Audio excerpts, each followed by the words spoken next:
సరే మామయ్య, పంపిస్తా. పరిమళ, ఏంటండి? మీ డాడీ కాల్ చేసిండు. ఇప్పుడు ఈ దసరాకి నేను ఇంటికి రమ్మంటాను. ఈ దసరాకు వెళ్ళనులేండి, ఇక్కడే ఉంటా.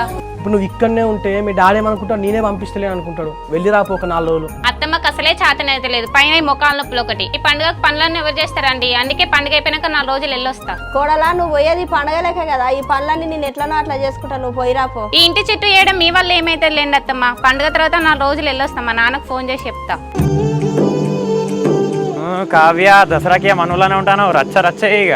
సర్లే బాబు, నేను ఇక్కడ ఉండడం నీకు ఇష్టం లేదంటే రేపు మా పిన్ని వాళ్ళ ఇంటికి పోతా. హలో, నువ్వు ఇక్కడనే ఉండు, నాకేమైనా ఇష్టం లే అన్నానా?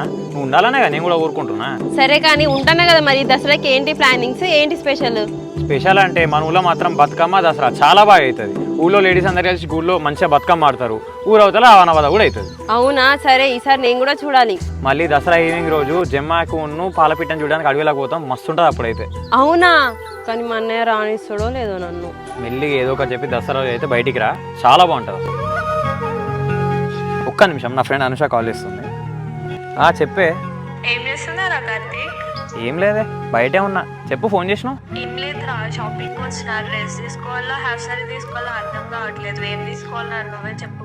ఊకే డ్రెస్లు ఏమెత్తావే? హాఫ్ సారీ వేసుకో, పండక్కి మంచిగా ఉంటుంది.